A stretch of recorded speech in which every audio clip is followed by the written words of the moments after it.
И доаѓа мигот кога повторно се слушаме на лице место, одиме или излегуваме надвор од студиото на Телма на лице место Марија и Наум се веќе на третата локација. Ќе направиме промоција на збирка на научно-фантастични раскази. Насловот е денот кога заборавивме да плачеме. Магдалина Стојмановиќ Константинов треба да има веќе Марија како нејзина соговорничка. Се надевам дека Марија се слушаме, ако е така, добро утро или веќе добар ден, затоа што сме удам настанати, па повели со промоцијата или разговорот со твојата соговорничка. Добар ден, Кате, до тебе. Добро утро, верувам до сите гледачи на фреквенција на Телма телевизија. Тукму така како што напомена, во ова вклучување всушност верувам дека ќе ги заинтересира сите оние кои што се љубители на книгите. Станува збор за ова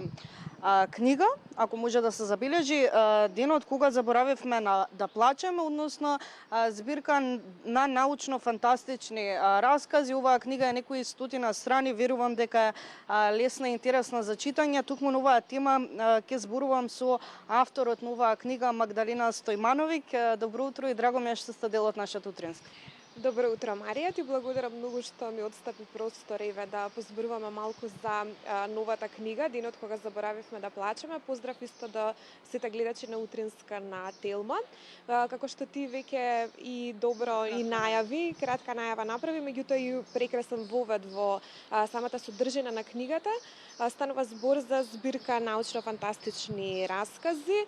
Сите се од областа на научната фантастика како жанр. Се состои книгата од 9 раскази вкупно, од кои што специфично е тоа што еден од расказите е практично генериран од софтвер на вештачка интелигенција.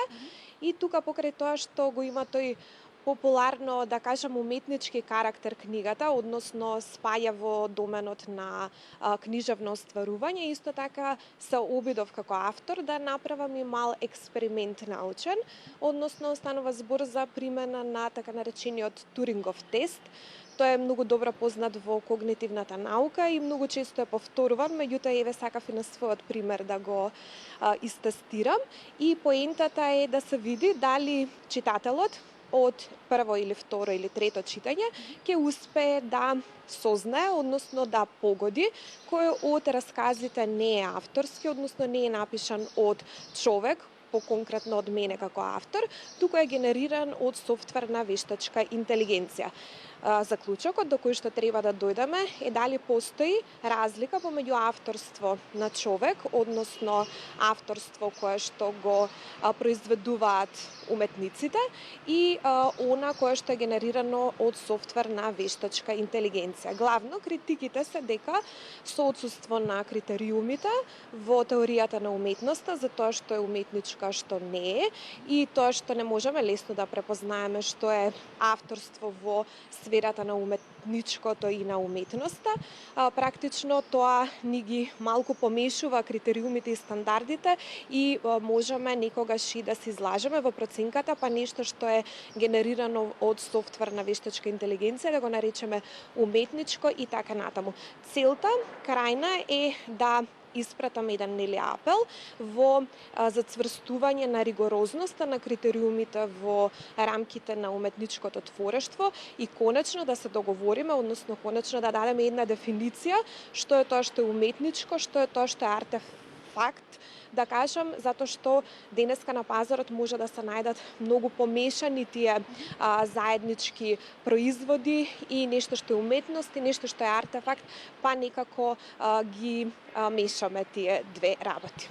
Може ли накратко да појасниме кој е носичкиот расказ во оваа збирка, за што се работи? Так, носичкиот расказ на оваа збирка е практично расказ кој што е најдолг и тој веднаш се препознава и е практично прв ставен позициониран во самата збирка, се однесува на минатото, односно на еден немил настан, кој што го раскажува главниот лик Зарина,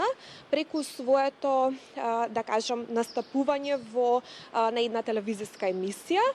После 20 години од тој немил настан, кој што е поврзан со војната во Босна и Херцеговина, односно постконфликтните општества и постконфликтните проблеми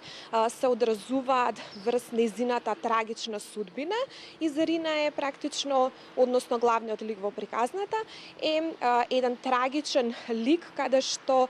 преку нејзините исповеди и лични и интимни раскажувања и комуникација со водителот Сеат, таа ги прераскажува и се присеќа на сите моменти кои што биле немили за неа. Меѓутоа, она што е суштинско во целата оваа приказна, низ целото тоа патување, низ нејзините спомени и сите тие трогателни моменти кои што таа ги споделува со нас читателите, нели, преку разговорот со водителот. Практично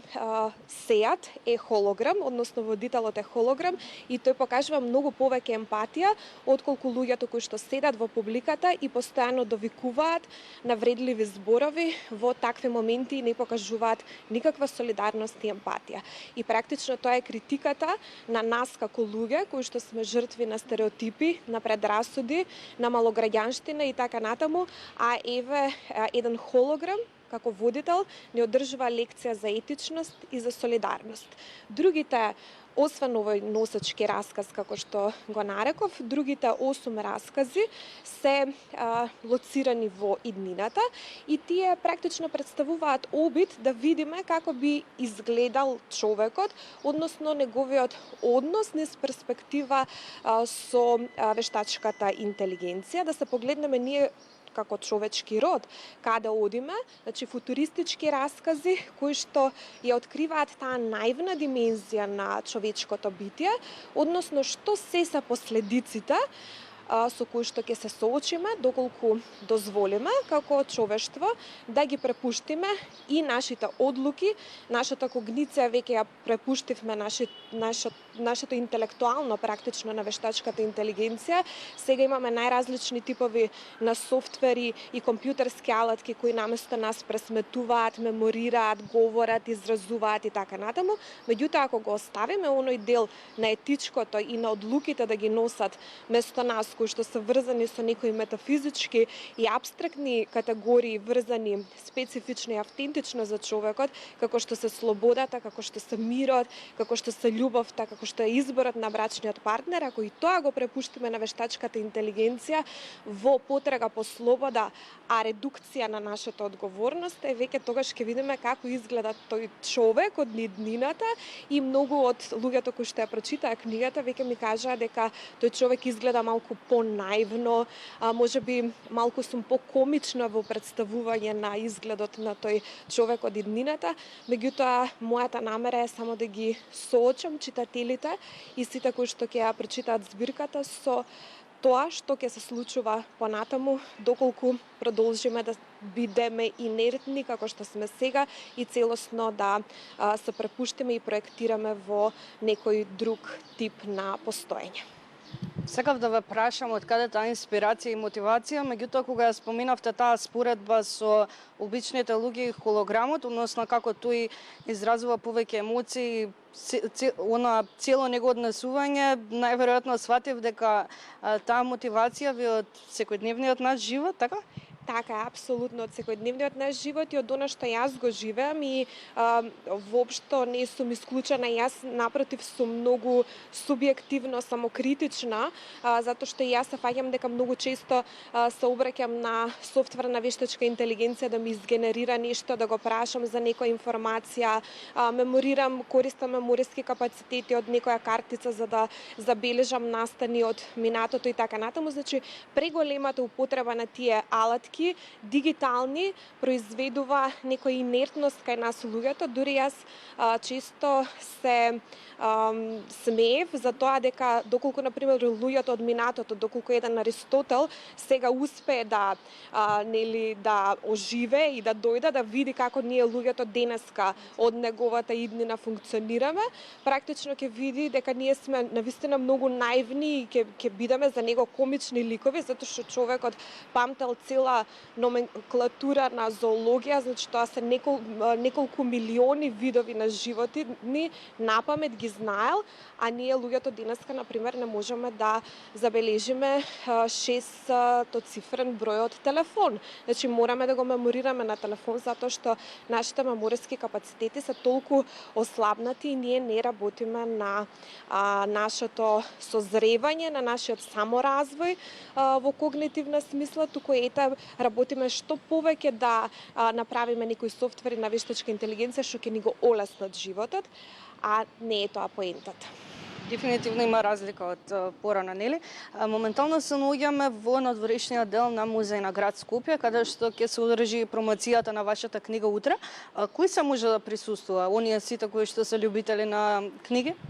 Ете така, ќе искористам оваа прилика да ги поканам сите гледачи на утренска на Телма и сите кои што се заинтересирани за поспецифично жанрот на научната фантастика, меѓутоа и сите оние кои што се љубители на пишаниот збор, утре во градскиот музеј, односно во музеот на град Скопје, со почеток во 19 часот, да присуствуваат на промоцијата на книгата Денот кога заборавивме да плачеме. Значи влезот е слободен, отворена за сите кои што се заинтересирани и она што исто така сакам да го напоменам се трудам секогаш промоциите на моите книги да изгледаат малку поинаку. Свесна сум дека промоциите на книгите најчесто се сведуваат на некој свечен карактер и имаат некој свечен карактер, нели се собира авторот и промоторот и се разговара за книгата, меѓутоа најмалку се разговара за книгата. Обично тоа се некои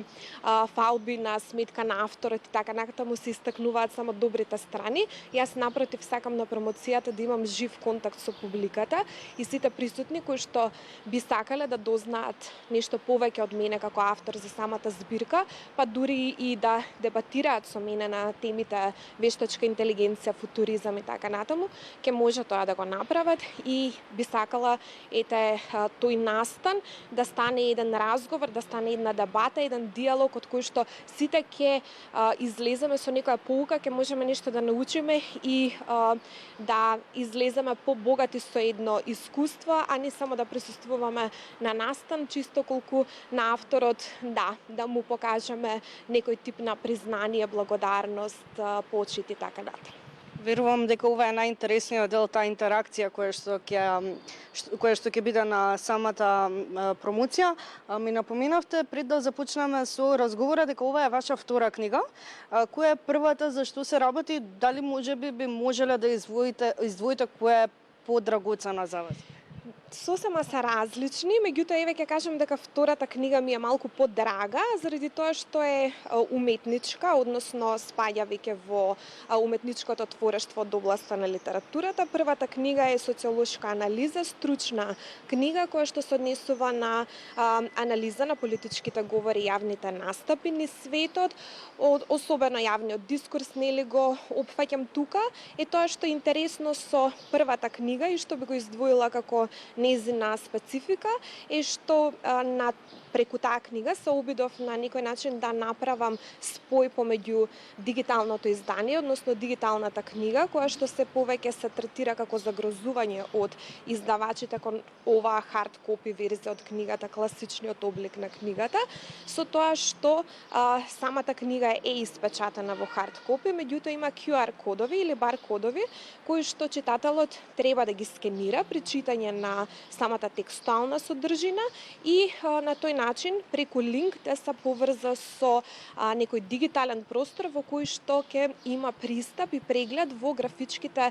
прикази, автентичните графички прикази кои што се однесуваат на темата што текстуално се обработува во книгата. Така што и тоа е една книга која што се носи своја специфика и тежина, меѓутоа е, да кажам, препорачена за помал број на луѓе, односно некој потесен круг кој што се занимава со социологија, со политикологија, со некои други сродни науки, а веќе оваа книга мислам дека може да се препорача за секој читател, не само за љубителите на научната фантастика, туку еве мислам дека е универзална препораката затоа што го таргетира човекот и она што е исконско човечки и некако удира на тој етички морален момент кај човекот и што е многу битно да се разбуди според мене. Дефинитивно има специфика, бидејќи прв пат разговарам со автор кој ми раскажува за ваков тип на книга. Ви благодарам многу за сите овие информации и се надевам дека утре ќе си поминете убаво на промоцијата на вашата книга. Благодарам и повелете утре да се видиме. Тоа беше се за ова последно вклучување од Лица место, а да ги потсетам секако сите оние љубители на пишаниот збор, утре со почеток во 19 часот во музеј на град Скопје ќе можат да бидат дел од промоцијата на оваа книга Денот кога заборавивме да плачеме.